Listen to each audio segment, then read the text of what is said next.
கர்த்தர் ஆதியும் அவரே, அந்தமும் அவரே, அல்பாவும் அவரே, ஒமேகாவும் அவரே. அவர் வானத்தையும் பூமியும் சிருஷ்டித்த கர்த்தர், சதா காலம் உயிருள்ள தேவன். அவரை இந்த காலை வேளையில் தேட ஆயத்தமாயிட்டீங்களா? அவரோடு கூட பேச ஆயத்தமாயிட்டீங்களா? பிரசன்னத்துக்கு வாங்க. இன்னைக்கு உங்களுக்கு தேவனுடைய வார்த்தை என்ன தெரியுமா? புலம்பல் 5வது அதிகாரம் 19வது வசனம்.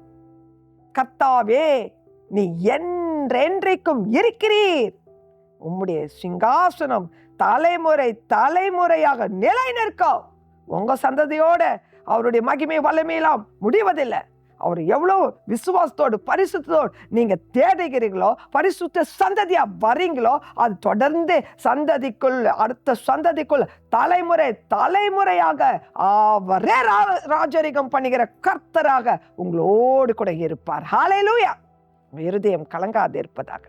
அவர் உங்க குடும்பத்தை ஆசீர்வதிப்பார், உங்க பிள்ளைகளை ஆசீர்வதிப்பார், உங்களுடைய சந்ததியை ஆசீர்வதிப்பார், உங்களுக்கு வேண்டிய காரியங்களை உதவி செய்வார். தடைகள் உடையும், பெரிய காரியங்கள் நடக்கும். பிள்ளைகள் வாழ்க்கையில கர்த்தரை தேடுகிற உணர்வுள்ள பிள்ளைகளாக வளருவார்கள். உங்க இருதயம் கலங்காது இருப்பதாக. எல்லா காரியத்திலும் பிள்ளை செல்வங்களை கர்த்தர் கொடுப்பார், திருமண தடைகளை உடைப்பார், ஏற்ற துணையை கொடுப்பார். எல்லா நன்மை ஆசீர்வாதத்தை கொடுக்கிற கர்த்தர் என்றென்றைக்கும் சதா காலமும் உயிருள்ள தேவனாக இருக்கிறார் என்பதை விசுவாசித்து அவரோடு கூட பேச பழகுங்க, துதிங்க, கனப்படுத்துங்க, எழும்பி பிரகாசிங்க. கர்த்தர் உங்களோடு கூட இருப்பாராக. ஆமென்.